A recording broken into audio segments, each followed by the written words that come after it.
Amen. Et le temps de la parole est arrivé. Le temps où Dieu va te parler est arrivé. Alléluia. La Bible dit l'homme ne vivra pas seulement de pain, mais de toute parole qui sortira de la bouche de Dieu. Alléluia. Ce soir, Dieu a quelque chose de spécial pour toi. Quelqu'un dit Amen. Et il a choisi encore son serviteur. Hier, nous avons passé un merveilleux temps avec lui. Alléluia.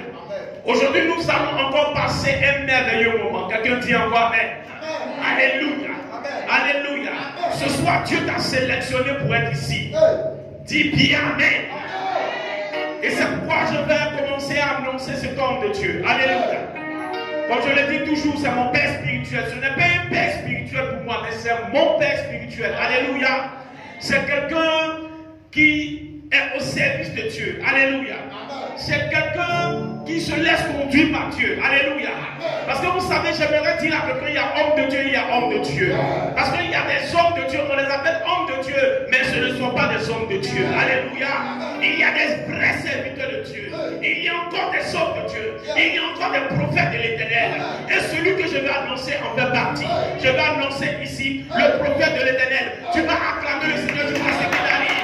Le révérend prophète Samuel, Amen, Mensa. Samuel, Amen, Mensa. Je demande à quelqu'un de donner la puissance d'acclamation au Seigneur pour la vie du serviteur de Dieu. Alléluia.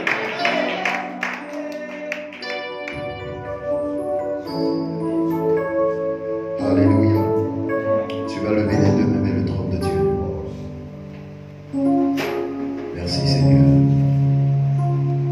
Merci Seigneur. Merci Seigneur. On va chanter un cantique qui a trait au message que je vais donner ce soir. Merci Seigneur. Donne-moi la calme. Je veux m'enraciner en toi, Jésus. Quand viendront le vent et la tempête, donne-moi de résister. Je veux m'enraciner en toi, Jésus. Quand viendront le vent et la tempête, donne-moi de résister. Je veux m'enraciner en toi, Jésus. Quand viendront le vent et la tempête, donne-moi de résister. Je veux m'enraciner en toi,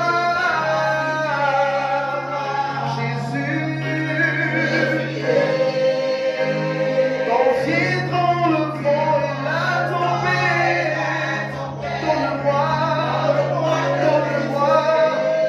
donne-moi la force de David. Je veux m'enraciner en Jésus. Quand viendront le vent et la tempête, donne-moi de résister. Je veux m'enraciner en toi, Jésus. Quand viendront le vent et la tempête, donne-moi de résister. Je veux, est-ce qu'il y a une amen? Je veux m'enraciner en toi.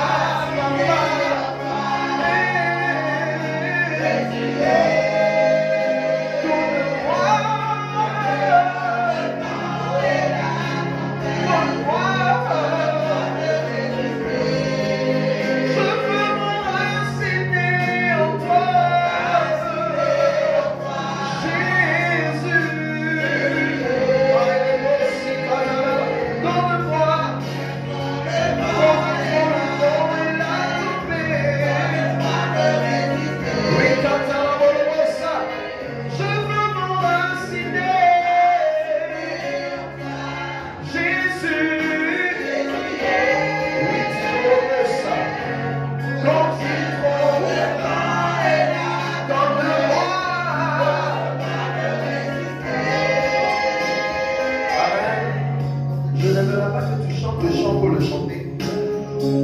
L'une des habitudes, l'une des mauvaises habitudes, amen. L'une des mauvaises habitudes aujourd'hui que nous avons dans nos églises, c'est de chanter pour chanter. Amen. Amen. Ta louange, ton adoration est puissante lorsqu'elle est méditée. Alléluia. Amen. Lorsqu'elle est méditée, lorsque les paroles qui sont relâchées dans le chant sont consommées, lorsque ton âme consomme ces paroles, ne chante pas pour chanter. Quand tu chantes pour chanter, tu vas sentir vide même à la fin de l'adoration. Mais quand pendant que le cantique est en train de passer, quand tu te mets dans le feeling de l'esprit, tu sens la présence de Dieu. Amen. Et quand c'est comme ça, quand la parole est chantée, quand le chant est chanté, les paroles qui sont dites dans le chant, quand tu les consommes, elles font du bien à ton âme. Regarde ce que le chant dit. Je veux m'enraciner en toi, Jésus. Quand viendront le vent et la tempête. Amen. Amen. C'est une évidence. Ça veut dire que le vent et la tempête vont venir. Mais donne-moi de résister. On va le dire ensemble. Corps, âme, esprit, plonge-toi dans ces paroles. Parce que c'est ce qui sera relâché. Voici pourquoi une personne peut ne même pas se retrouver dans l'adoration. Elle peut sentir une présence vibrante de la puissance de Dieu. Parce que l'esprit environne le territoire. Voici pourquoi tu peux être là et puis être vide, ne rien sentir. Pourquoi? Parce que tu n'es pas spirituel. Il faudrait que tu entres dans le feeling de l'esprit, que tu entres dans la pensée de Dieu pour recevoir de Dieu. À n'importe quel instant dans la présence de Dieu, tu peux recevoir de Dieu quelque chose. Il n'y a pas que dans la parole, il peut aussi avoir quelque chose dans la louange, dans l'adoration. Je veux m'enraciner en toi, Jésus. Je veux me planter en toi dans les contitrons. Devant les larmes, donne-moi de résister. Je veux m'enraciner en toi, Jésus. Contitrons. Devant les larmes, donne-moi de résister.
Mais c'est fini.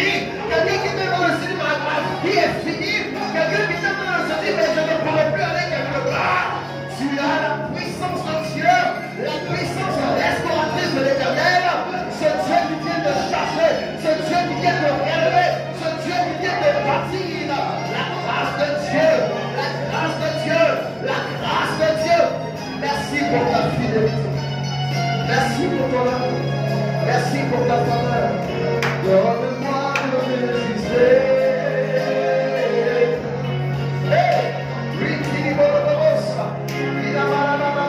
Donne-moi de résister.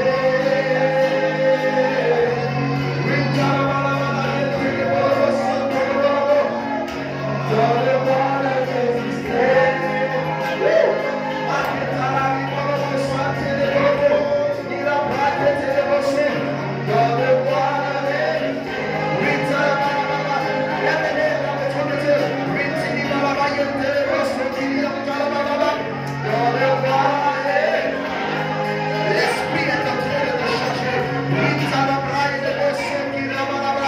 Tu es en train de te recharger.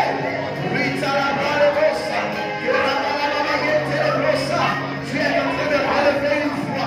Tu es en train de relever quelqu'un. Il est en train de te dire, arrête de pleurer, arrête de te mettre dans le sang, dans le coin, dans le fond de ta chambre, et de gémir et de pleurer. Il est là avec toi. Il est là avec toi.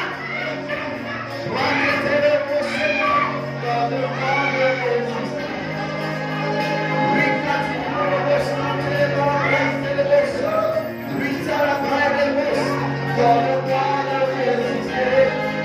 Je sens la présence de Dieu, je sens la gloire de Dieu, je sens l'esprit, je sens la gloire de Dieu, il descend sur toi. Donne-moi de résister. Tu vas élever ta foi. Tu es avec toi quand tu vas dans la vallée de l'homme de la mort. Tu n'es pas seul dans tes luttes. Il est avec toi.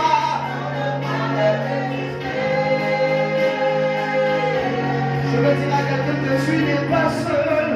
Il est avec toi. Est-ce qu'on peut acclamer le roi? Est-ce que tu peux acclamer le roi des rois?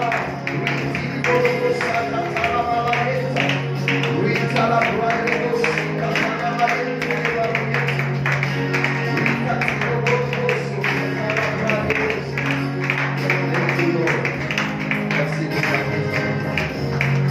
Merci Seigneur. Est-ce qu'on peut acclamer Jésus encore?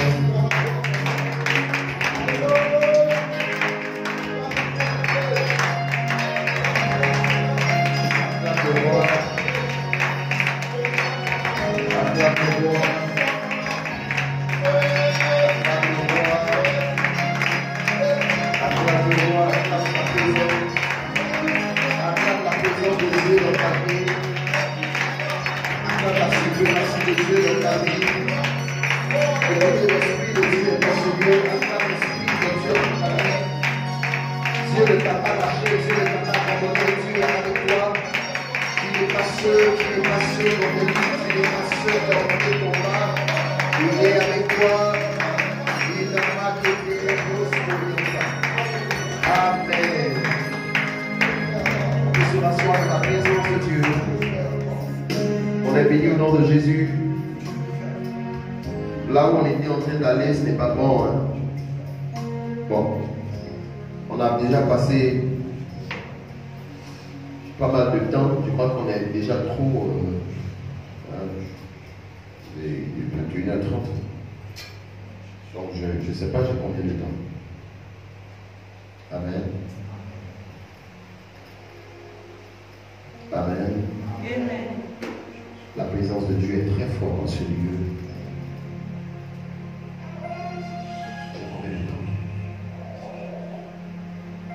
Amen. On peut se rasseoir dans la présence de Jésus.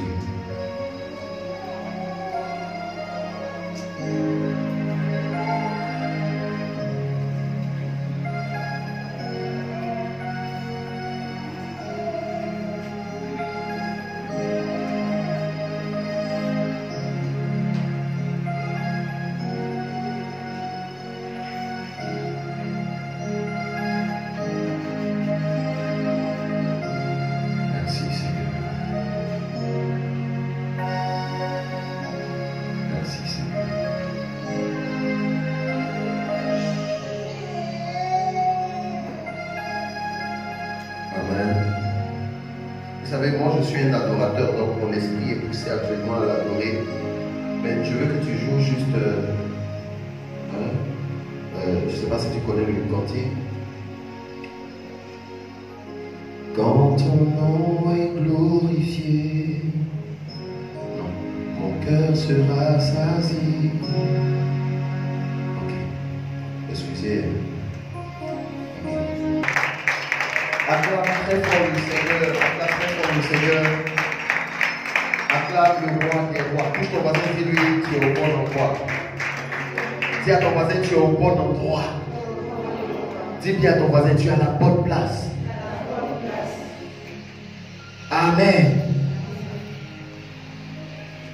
Amen. Hier, qu'est-ce que nous avons dit hier? Nous avons étudié Psaume 23, à partir du verset 1er. L'Éternel est mon berger, je ne manquerai de rien. Il me fait reposer dans de verts pâturages, il me dirige près des eaux paisibles, il restaure mon âme, il me conduit dans les sentiers de la justice à cause de son nom. Amen.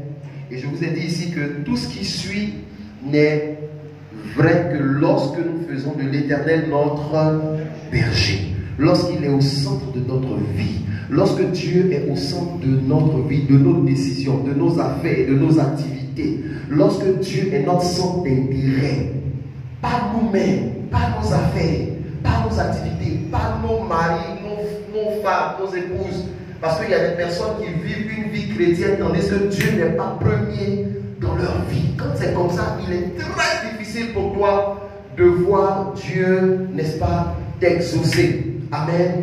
De voir tout ce qu'il a prévu de remettre, de donner, se faire. Amen. Lorsque tu fais de l'Éternel ton berger, c'est en ce moment-là que tu ne manques de rien. Amen. Mais en même temps, la vie chrétienne est une marche. La vie chrétienne est une marche. Et dans ce passage des Écritures, nous voyons 3 différentes actions, sauf qu'elles sont un peu invisibles à l'œil.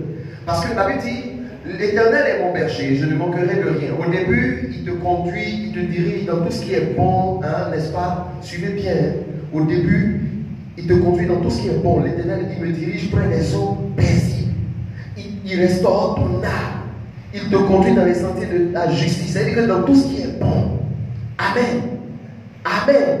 Mais arrivé à un moment donné, on dit, quand je marche dans la vallée de l'ombre de la mort, là ce n'est plus les verts pâturages, là ce n'est plus les eaux paisibles. Je ne sais pas si quelqu'un commence que son nom dit. Mais toujours est-il que l'Éternel est avec toi. Amen. La vie chrétienne est repartie de façon normale en 3 différentes étapes. La nouvelle naissance, quand nous naissons de nouveau, nous sommes un peu comme dans une saison d'enfance. Nous sommes un peu comme dans une saison où nous sommes enfants. Amen. Nous sommes nés de nouveau. Nous sommes des nouveaux-nés. Amen. Et le bébé qui est là, quelles que soient les difficultés de ses parents, quels que soient les problèmes de ses parents, quand il a faim, naturellement, il ne sait pas comment les parents vont s'arranger. Mais ce qui est sûr, il doit pouvoir aux besoins de l'enfant. Je parle à quelqu'un. Amen. Donc ce n'est pas le problème de l'enfant. Donc automatiquement, l'enfant a un besoin. Comment le parent va faire? Il va le faire de sorte à ce que le bébé puisse avoir de la nourriture. Alléluia. Amen. Amen. Attendez, je vais vous dire une chose. La prochaine fois quand je viendrai en février-mars, je ne veux plus prêcher avec micro à fil. Dis Amen. Amen. Ça, il y a longtemps. Dis Amen. Amen. On voyait que ça me fatigue depuis là. Donc, je dis Amen. Amen. Voilà. Donc, je prie que l'Église achète un micro baladeur. Amen. Pour la révérence, pour la pastorale. Amen. Dis Amen. Amen. Voilà. Que notre Seigneur soit béni. Amen. Et ma prière, Dieu va faire de grandes choses. Amen. La sono, tout ça, pour ne pas que les hommes de Dieu s'épuisent Parce qu'on peut fournir assez d'efforts quand la son n'est pas bonne. Amen. C'est vrai qu'on est dans un système où il faut gérer le son, mais il faut quelque chose de bon, même si c'est géré. Quand tu dis Amen, tout le monde comprend sans fournir d'efforts. Alléluia. Non, tu es un Dieu d'excellence. Il aime les bonnes choses. Dis Amen. Alléluia. Donc, la première saison, regardez, Dieu, il dit, l'Éternel est mon berger, je ne manquerai de rien. Arrivé à un moment donné, il te conduit dans le même pâturage, de je prends les autres, tous tes hauts. Arrivé à un moment donné, il dit, quand je marche dans la vallée de l'ombre de la mort, donc qu'est-ce que je disais? Il y a la saison d'enfance, où l'enfant ne fournit aucun effort. Mais arrivé à un moment donné, quand il commence à grandir, lui-même, il commence à faire la part des choses. Il commence à aller chercher. Matthieu 7,7, demandez, l'on vous donnera. Il y a une première saison, demandez. Tout ce que tu demandes, on te donne. Très facile, une saison très facile. C'est une saison durant laquelle, quand tu viens nouvellement à Jésus, tout ce que tu demandes, très facilement, il te le donne. Tu as une certaine faveur de Dieu. Toutes tes prières ont des réponses automatiquement. Tu dis, mais Jésus, il est bon. Mais tu es juste dans une saison d'enfance. Dieu veut te mettre en confiance parce que tu es dans un cadre, parce qu'il a sa gloire. À un moment donné, le même Dieu te dit, il n'y a pas que de belles pâturages. Tu es arrivé à un niveau où on ne te conduira pas que dans de belles pâturages, mais il est important pour ta vie chrétienne, pour qu'elle soit en sécurité, de traverser aussi la vallée de l'ombre de la mort. Dis la vallée de l'ombre de la mort. La vallée de l'ombre de la mort. Est-ce que je parle à quelqu'un? Premièrement, il dit, demandez, l'on vous donnera. Tout ce que tu demandes, arrivé à un moment donné, le même Dieu dit, cherche.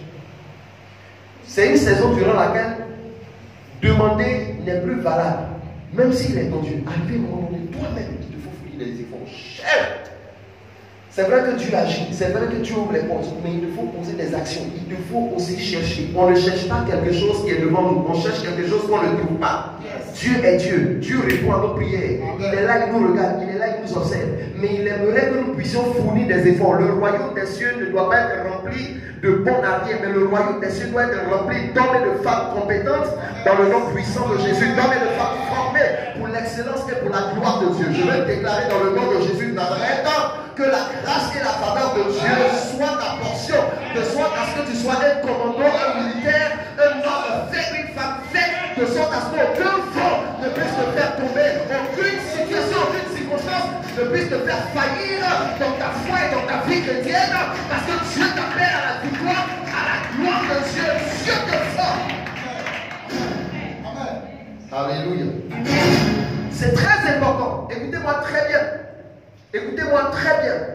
Il dit, quand je marche dans la vallée de l'ombre de la mort, la vallée de l'ombre de la mort est inévitable. On ne peut pas l'éviter. Tous les grands hommes dans la vie qui ont réussi, vous prenez un homme comme Nelson Mandela, vous prenez Chirac, vous prenez Obama, vous prenez ces hommes qui ont gouverné le monde, ces hommes qui ont laissé une histoire. Ce sont des hommes qui ont traversé forcément et obligatoirement la vallée de l'ombre de la mort. Aucune personne ne peut réussir sur la terre sans traverser la vallée de l'ombre de la mort. Ce n'est pas possible. Toutes ces personnes qui ont leur nom fiché parmi les millionnaires, les milliardaires, sont des hommes et des femmes qui ont traversé la vallée de l'ombre de la mort. Lorsque vous prenez la parole, lorsque vous prenez les Écritures, depuis la Genèse jusqu'à l'Apocalypse, les grands hommes qui ont marqué l'histoire des temps, leur époque, sont des personnes qui ont traversé la vallée de l'ombre de la mort. Je ne sais pas si je suis en train de parler à quelqu'un. Vous prenez quelqu'un comme Abraham, il a traversé la vallée de l'ombre de la mort. Quelqu'un dont Dieu dit, lève les yeux, regarde, est-ce que tu peux compter les étoiles dans le ciel? Si tu peux compter les grains de sable au bord de la mer, telle sera ta postérité. Mais Abraham a vécu près de combien d'années sans avoir un seul enfant? Deux personnes sur la vie, dans la terre, sur la terre, traversent toujours la vallée de l'ombre de la mort. Une personne comme Isaac a traversé la vallée de l'ombre de la mort. Une personne comme Jacob a souffert, a payé le prix, a traversé la vallée de l'ombre de la mort. Quelqu'un comme Joseph a traversé la vallée. Ses propres frères l'ont vendu, ses propres frères l'ont jeté dans le trou et l'ont vendu aux Arabes. Ils ont traversé la vallée de l'ombre de la mort. Une dame comme Naomi, elle a traversé la vallée de l'ombre de la mort. Esther a traversé la vallée de l'ombre de la mort. De telles personnes dans la vie ont traversé Joël, Job, ils ont traversé la vallée de l'ombre de la mort. Que dire encore? Des hommes comme Samson, des femmes comme Esther, comme Rebecca, elles ont traversé la vallée de l'ombre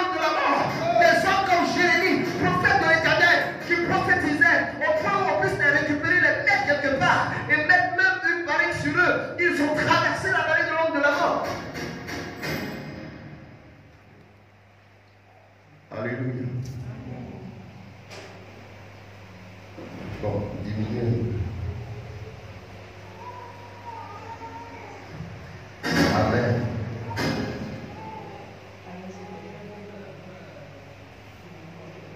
Quelqu'un qui a été formé prédicateur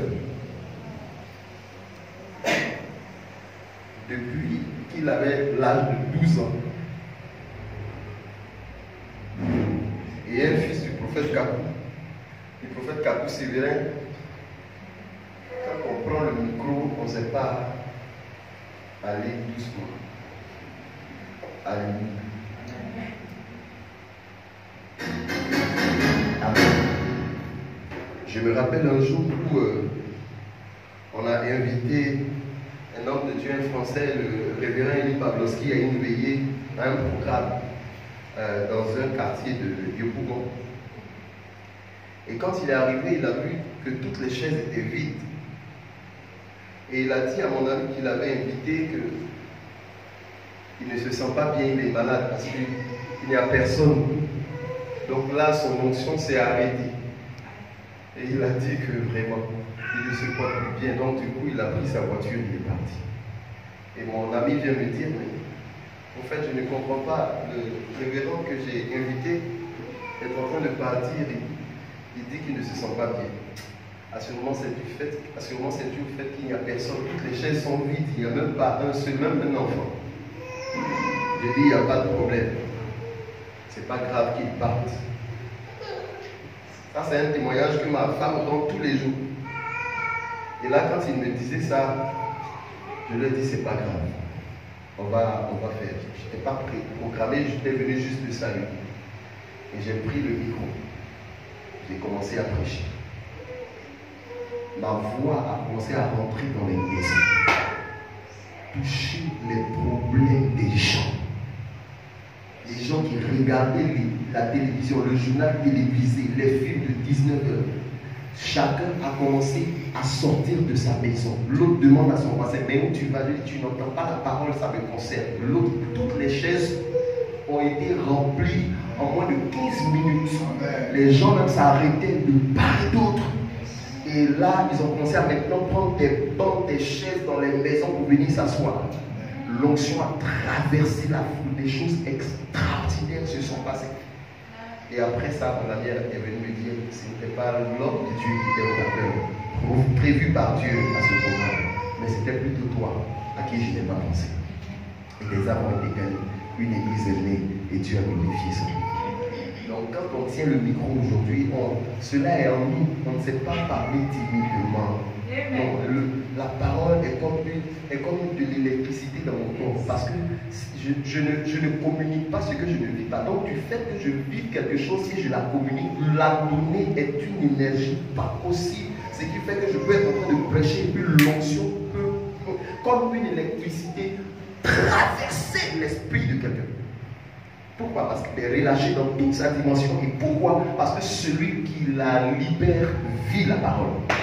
Un homme de Dieu est authentique, puissant, parce que ce qu'il relâche de sa bouche, il la vit lui-même. Est-ce que je parle à quelqu'un? Amen. Alors, donc, j'étais en train de dire que c'est un passage important. Aucune personne sur la terre n'a réussi sans traverser la vallée de l'ombre de la mort. Alléluia. Tout le monde traverse la vallée de l'ombre de la mort. Tout le monde l'a traversé. Amen. Tout le monde l'a traversé. Quelqu'un comme Daniel, qui monte jusqu'à gagner la confiance du roi. On le récupère. On fait un complot contre lui. Et on le jette dans la fosse au lion. Quelle épreuve! Ses trois amis, ses trois compagnons sont jetés dans le feu. Il vient, il regarde, le roi regarde. Et tout le monde regarde et dit, mais on a jeté combien de personnes? On a jeté 3 personnes. Mais il n'y a pas que 3 personnes dans le feu. Il y a une 4e personne dans le feu. Il dit, non, mais on a jeté que 3 personnes. Il dit, mais regardez bien, on voit 4 personnes dans le feu. Tu n'es pas seul dans la vallée. Tu n'es pas seul dans les circonstances difficiles. Tu n'es pas seul dans les situations difficiles. Tu n'es pas seul dans la vallée. Il est avec toi. Je dis, tu n'es pas seul. Dis-moi amen fort. Et tu reçois la bénédiction de l'Éternel au nom de Jésus-Christ. Même Jésus a traversé la vallée. Il arrive là à Gethsémane, dans le jardin de Gethsémane. Et là, il est agenouillé et il regarde. Il regarde, il observe et il commence à pleurer parce que ce qu'il va traverser est tellement difficile. Il va commencer à pleurer au point où sa sueur va commencer à devenir des grumeaux de sang. Et il peut ouvrir la bouche pour dire, Père, si tu peux éloigner cette coupe de moi, mais que ton nom soit béni. Et il se lève et il commence à porter la croix. Les gens ont commencé à le piétiner, à lui dire des choses jusqu'à le crucifier. Et lorsqu'il est à la croix, il est au poteau de la croix, il va commencer à pleurer, à crier, Père, pourquoi m'as-tu abandonné?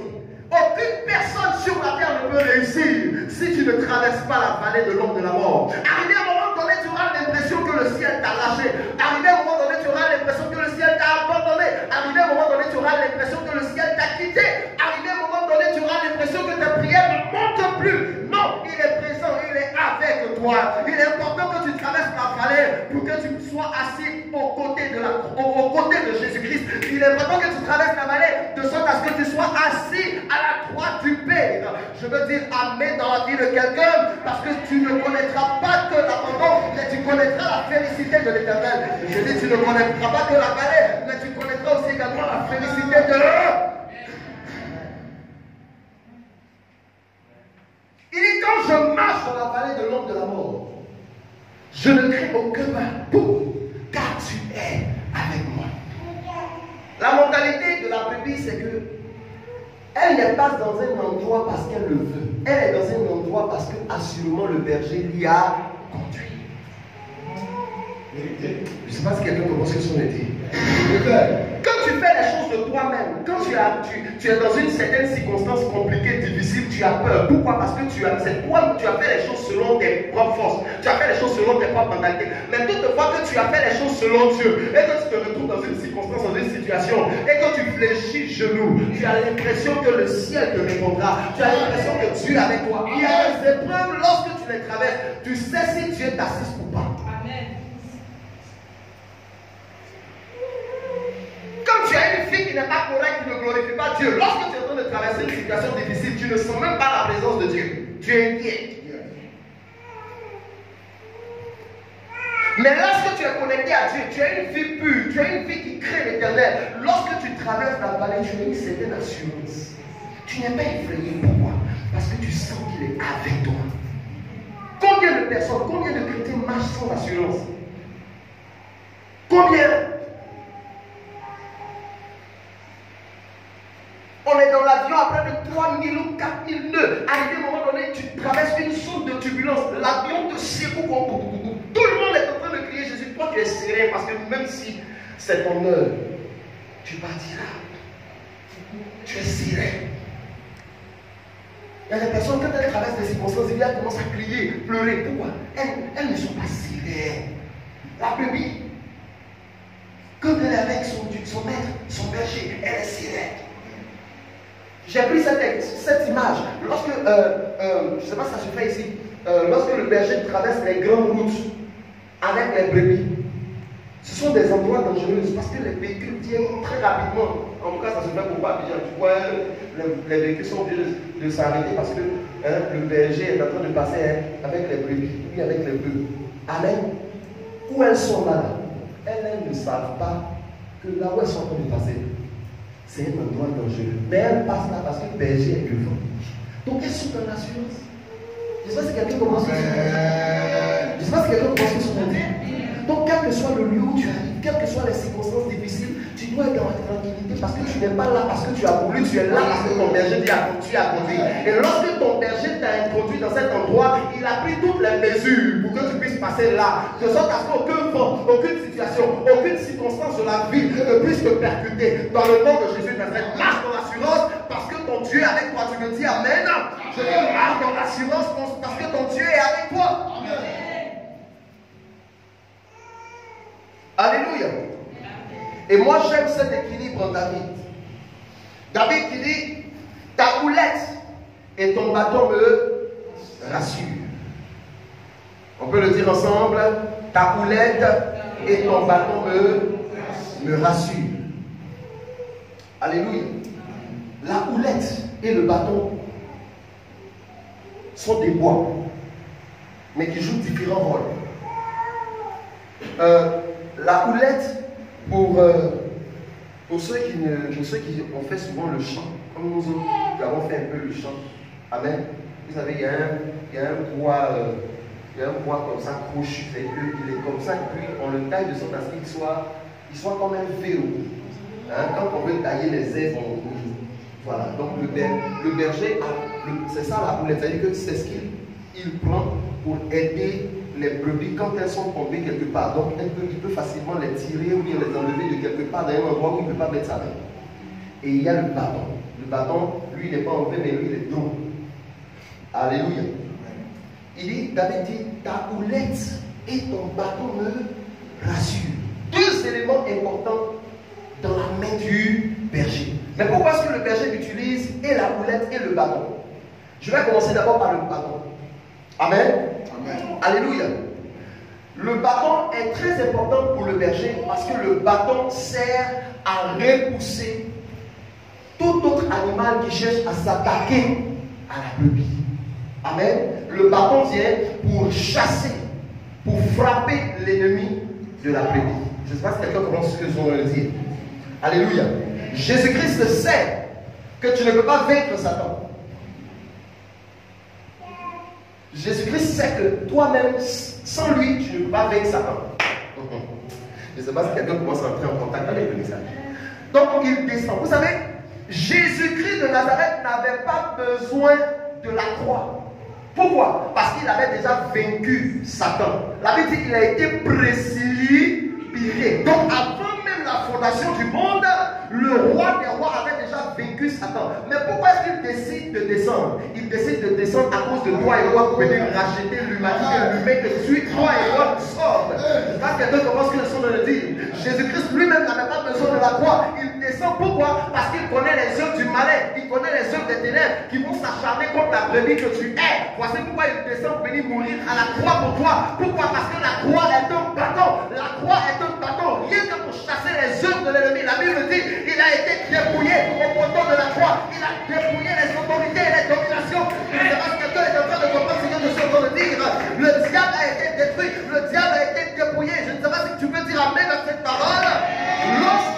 Lorsque le diable veut t'attaquer, rappelle-lui le bâton. Lorsque les sorciers veulent se lever dans ta famille, rappelle le bâton. Lorsque les hommes forts dans ta famille veulent se lever contre toi, il faut que tu leur rappelles le bâton. Le sang de Jésus qui a coulé à la croix. Le bâton de la croix. Alléluia. La croix est une assurance, pas les œuvres, mais la croix. Je ne sais pas si quelqu'un comprend ce que son dit. La croix est comme le bâton de Moïse. La croix est comme le bâton de Moïse. Le bâton de Moïse a pu avaler tous les autres serpents. Le bâton de Moïse a avalé tous les autres serpents. Mais il n'a pas grossi. Il n'a pas grossi. Le bâton est resté intact. Ah, Jesus. Le bâton a avalé tous les autres bâtons. Le serpent de Moïse a avalé tous les autres serpents. Mais le serpent n'a pas grossi. Il n'a pas changé de forme. Pourquoi? Parce que celui qui opère ne change pas. Celui qui opère est le même hier, aujourd'hui et éternellement. Le Dieu que tu sers ne change pas dans toute sa dimension. Quelles que soient les circonstances, les situations de ta vie qui viennent t'attaquer, qui viennent vers toi, le Dieu que tu sers ne change pas. Celui qui te touche, le touche. Celui qui se lève dans ta vie, se lève contre lui également. Celui qui t'effraie cherche le rencontre sur son chemin. Celui qui se lève, qui te combat, cherche le rencontre sur son chemin. Je déclare dans le nom de Jésus de Nazareth, la grâce de l'Éternel est sur toi, de sorte à ce que toute opposition de ta vie rencontre la croix, le nom suprême de Jésus de Nazareth. Tu me dis amen fort. Tu me dis amen bien. La grâce de Dieu est sur toi. La grâce de Dieu est au partage. Le Dieu que tu sers n'a pas changé. Le Dieu que tu sers est le même hier, aujourd'hui, éternellement. Personne ne pourra changer la gloire de Dieu dans ta vie. Personne. Pourquoi? Parce que avant la fondation du monde, tu as été la sélection de Dieu. Tu es un enfant que Dieu a déjà sélectionné, un enfant que Dieu a déjà choisi. Dieu n'abandonne pas ses enfants. De la même manière que tu ne peux pas abandonner ton enfant, tu ne peux pas abandonner ton sang. L'Éternel ne t'abandonnera jamais. Tu peux dire amen à cette parole. L'Éternel ne t'abandonnera jamais. La force de la brebis, c'est le bâton du berger. Je parle à quelqu'un. Amen. Est-ce que je peux répéter ça? Amen. La force de la brebis, c'est le bâton du berger. Le berger sait que sans son bâton, tu ne peux pas. Donc il utilise le bâton pour repousser tes ennemis. À partir du bâton du berger, la brebis est en sécurité. Le bâton du berger est pour toi une sécurité. Oh, tu n'as pas dit amen. Tu es une brebis et le bâton du berger est pour toi une sécurité. Tu n'as pas dit amen. Toute puissance des ténèbres ne se pourront pas se lever contre toi, ne te toucheront pas dans le nom de Jésus.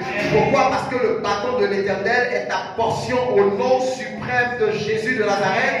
Je dis bien que celui qui te touche le touche, celui qui te provoque le provoque, celui qui te combat le combat, celui qui a affaire à toi, affaire à lui. Tu me dis amen fort, parce que la grâce de Dieu est ta portion. Alléluia. Et j'aime l'équilibre de David encore. Il ne dit pas seulement que le bâton, mais il dit aussi la houlette. La houlette sert à ramener la brebis égarée. Alléluia. Tu ne dis pas amen. Amen. La houlette sert à ramener la brebis égarée.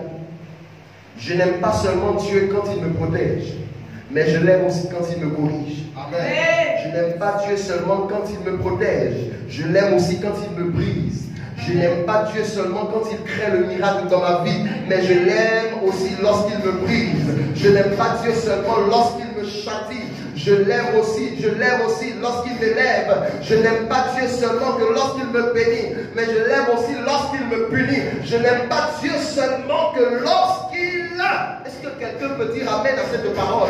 Il ne faudrait pas que ta vie spirituelle puisse changer en fonction des circonstances. Des gens qui sont prêts à recevoir la bénédiction, la gloire, la bénédiction, la faveur, la grâce, mais le jour où elles ont fait des erreurs, qu'on les reprend, leur vie spirituelle est froissée, ce n'est pas normal. Il faudrait que ta vie chrétienne soit vraie, pas seulement que lorsque tu es béni, mais il faudrait aussi que ta vie chrétienne soit vraie, que lorsque seulement tu traverses aussi les circonstances difficiles, tu ne proclameras pas seulement Jésus, que lorsque tu es en train d'embrasser la gloire du mariage, mais tu vas aussi bénir le nom de l'Éternel. Lorsque les difficultés arrivent, tu ne béniras pas seulement le nom de l'Éternel, que lorsque tu signes des contrats, mais tu béniras aussi le nom de l'Éternel.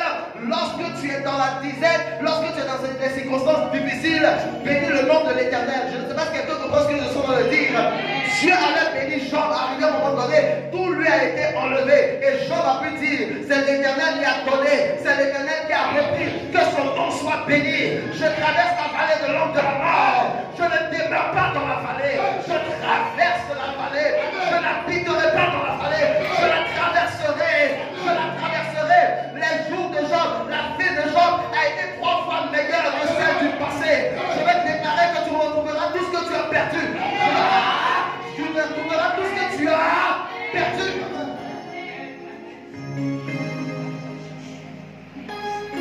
Hey! L'amour de Dieu te protège, mais l'amour de Dieu te brisera. L'amour de Dieu te protège, l'amour de Dieu te corrigera. Un Dieu qui t'aime sans te corriger ne t'aime pas. Yes. Un Dieu qui t'aime et te laisse dans le péché ne t'aime pas. Yes. Je ne sais pas si quelqu'un est en train de comprendre ce que nous sommes en train de dire. Tu traverseras la vallée. Pourquoi? Parce que Dieu veut rendre solide tes pieds. Il dit, il rend mes pieds semblables à ceux des péchés. Si tu n'as pas des pieds semblables à ceux des pieds, tu ne peux pas gravir la montagne et atteindre le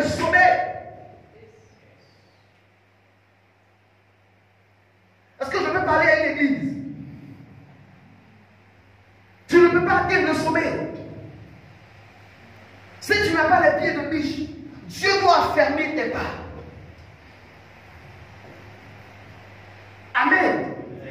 À un moment donné, quand on dépose le bébé à terre, il rentre, il ne peut pas bouger. À un moment donné, il commence à faire les 4 pas. Mais quand il fait les 4 pas au début, ça lui fait mal.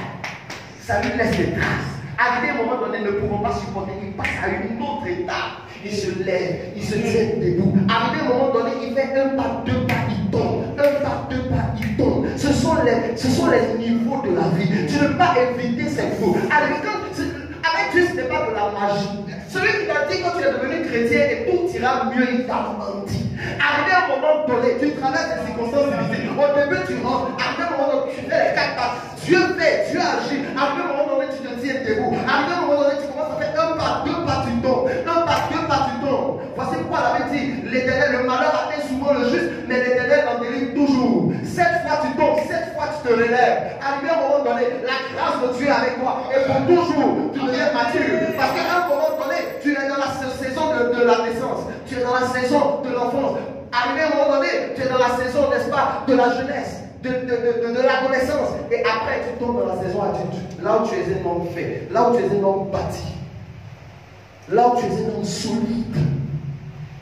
Tu as payé le prix pour être là. Est-ce que je parle à quelqu'un?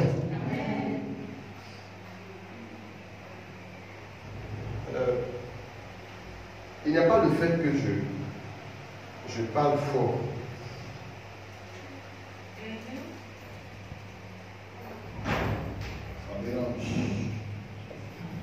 Amen. Amen. Je suis un prophète et j'ai une approbation de l'Éternel. Amen. Donc quand les systèmes sont dérangés, c'est normal que ça puisse déranger comme ça. Alléluia. Tout ce qui dans ta vie t'empêche de t'élever est brisé au nom de Jésus. Amen. Tout fondement dans ta vie qui n'est point à la gloire de Dieu, qui te ralentit, est brisé dans le nom de Jésus-Christ. Je dérange tout système qui t'empêche de t'élever au nom suprême de Jésus de Nazareth. Tu me donnes le meilleur des hommes. Le berger n'a pas que le bâton. Je parle à quelqu'un. Le berger n'a pas que le bâton. Parce qu'il sait qu'il n'y a pas que le loup qui est un danger pour l'agneau. Mais il sait aussi que son orgueil peut le déranger. Alléluia. Alléluia. Ce n'est pas seulement le loup qui est un problème, mais la rébellion de la brebis est un problème. La chair de la brebis est un problème. L'orgueil de la brebis est un problème. Est-ce que je parle à quelqu'un?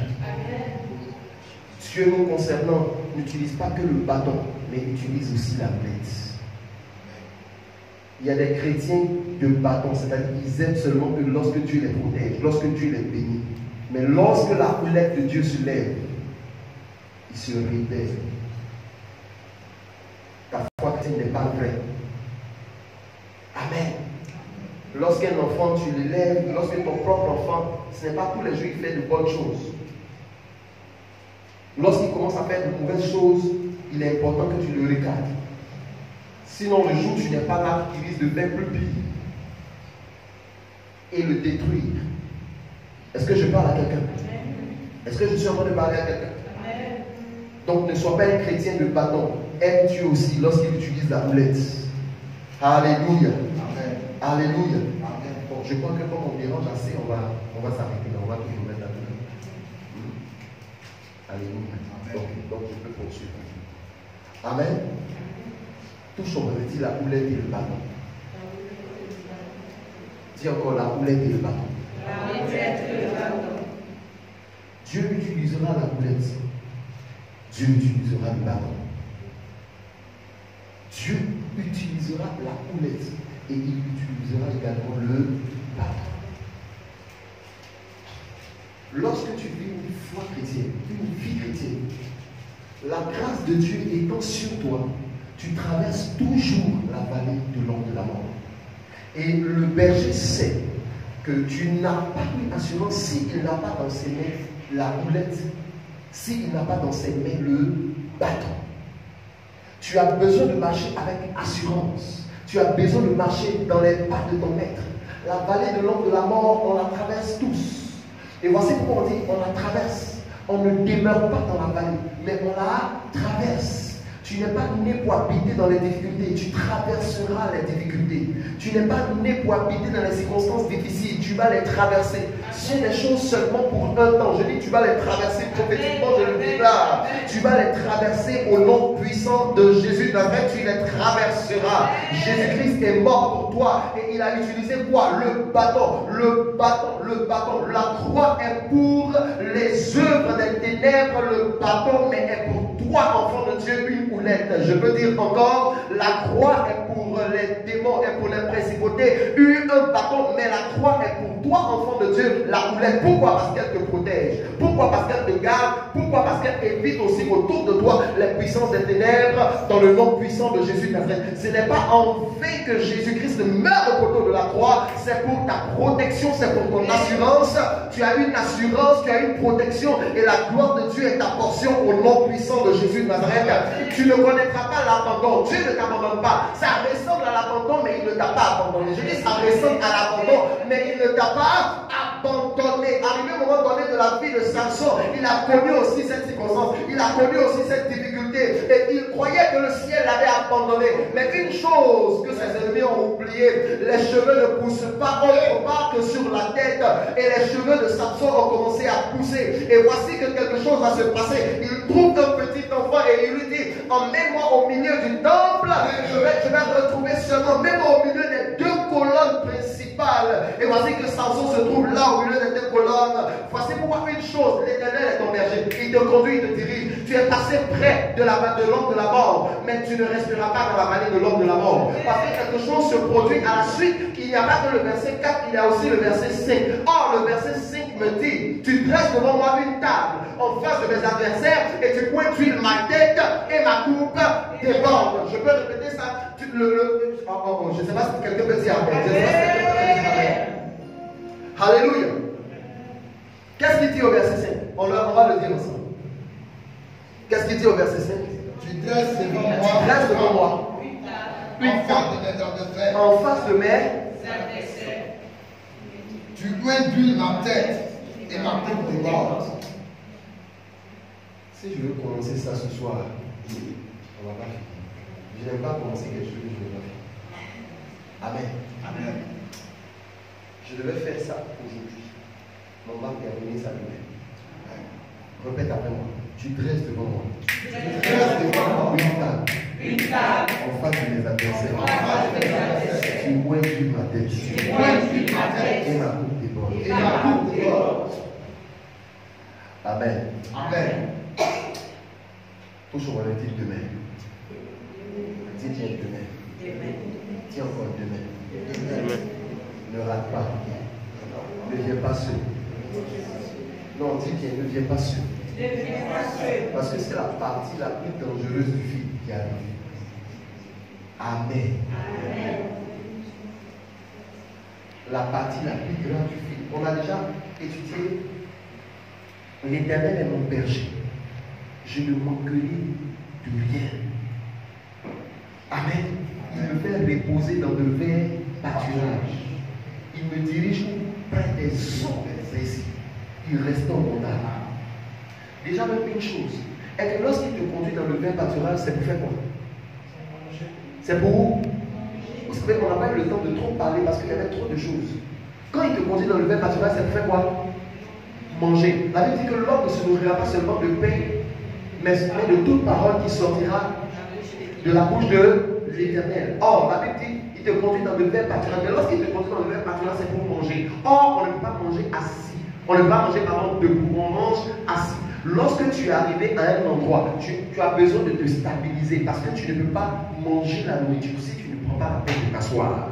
Beaucoup de personnes ne peuvent pas voir la gloire de Dieu parce qu'elles passent elle ne s'asseye pas. Elle marche, elle s'arrête, elle se promène. Quand tu arrives dans le même pâturage, prends la peine de t'asseoir. Assieds-toi dans la parole, assieds-toi dans la grâce, assieds-toi dans le bonheur, de sorte à ce que le ciel te réponde. Je ne sais pas si quelqu'un comprend ce que je suis en train de dire. Tu ne peux pas voir les bénédictions si tu es debout. Tu dois voir les bénédictions étant assise. Il faut être stable. Je veux provoquer ce soir la stabilité dans ta vie, dans le nom de Jésus de Nazareth. Tu dis Amen fort et tu reçois la bénédiction qui émane de l'Éternel au nom de Jésus de Nazareth. Prends la peine de t'asseoir. Sois équilibré dans la parole. Sois équilibré dans tous les niveaux de ta vie. Pourquoi? Parce que l'Éternel est ton berger. Beaucoup de personnes ne peuvent pas voir la gloire de Dieu parce qu'elles se promènent. Trop de brebis se promènent de pâturage en pâturage. Quand tu es arrivé quelque part, prends la peine de t'asseoir et puis brûle ce que le berger que Dieu t'a donné mange.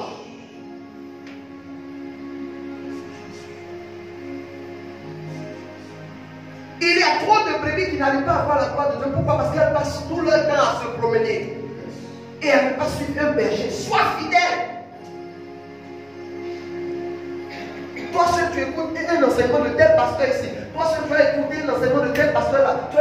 Et finalement tu ne comprends plus la parole, tu ne comprends plus la foi chrétienne. Tu as une vie chrétienne bizarre, une vie chrétienne compliquée. Pourquoi? Parce que tu n'as pas une seule source.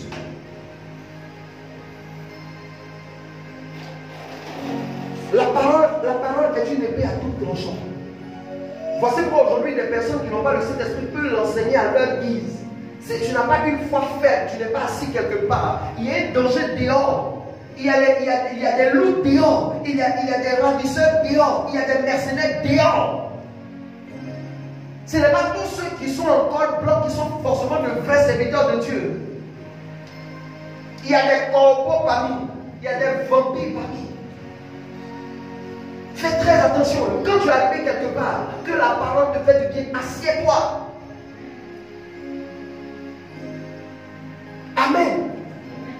Je ne sais pas si quelqu'un comprend ce que je suis en train de dire. Tu ne peux pas bénéficier de la gloire de Dieu si tu ne prends pas la peine de t'asseoir dans la foi. Tu ne peux pas bénéficier de la gloire de Dieu si tu ne prends pas la peine de t'asseoir dans les Écritures. Dans la profondeur des Écritures. Aujourd'hui, il y a des séducteurs. Nous sommes dans les derniers temps. Faites attention. Voici pourquoi tu dois honorer la main qui te bénit. Accepte d'être dans le pâturage. Accepte de marcher derrière le berger. Accepte d'être là où il est. Accepte de manger de sa nourriture, de boire de son lait, de boire de son eau. Est-ce que je parle à quelqu'un? Beaucoup de personnes ne peuvent pas voir la gloire de Dieu. Pourquoi? Parce qu'elles ne sont pas statiques. Tu ne peux pas vivre la gloire de Dieu si tu ne crois pas à celui qui prie pour toi. Amen. Amen. Parce que plusieurs personnes dans l'église de Dieu sont un peu comme hypocrites, mais tu ne peux pas voir la gloire de Dieu.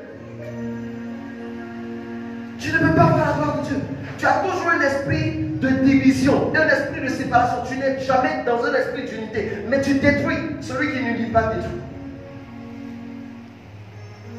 Ce n'est pas le plan de Dieu dans le pâturage. Non. Le plan de Dieu dans le pâturage, c'est l'unité. Voici pourquoi hier je disais, lorsqu'une brebis est inspectée, ne sois pas jaloux. Pourquoi? C'est la preuve que tu seras aussi inspecté. Dieu ne fait pas de brebis privilégiée, mais il fait d'une brebis une brebis première. Parce que quand Dieu veut commencer à bénir, il doit forcément commencer quelque part. Voici pourquoi celle par qui Dieu commence ne doit pas être orgueilleuse. Pourquoi? Parce que la bénédiction ne va pas se limiter à elle. Elle est tout simplement la preuve ou la prophétie que les autres connaîtront aussi également de l'élévation, la bénédiction et la gloire de Dieu. Voici pourquoi ne sois pas jaloux. Quand quelqu'un est béni dans l'église, bénis l'Éternel avec cette personne. La prochaine fois quand je viens, je vais enseigner sur la grâce des territoires. Vous allez comprendre. Comment est-ce qu'il peut être difficile pour toi d'accepter le succès des autres? Quand c'est difficile pour toi d'accepter, de supporter le succès de quelqu'un, c'est-à-dire que quelqu'un est en train d'être béni, puis toi tu as mal au cœur, tu vas te fermer les portes. Je vais expliquer pour ça la prochaine fois. Combien de personnes dans nos églises n'arrivent pas à évoluer? Pourquoi? Parce qu'elles ne marchent pas derrière le berger. Tu t'en prends à quelqu'un, tu crées la zizanite dans le pâturage.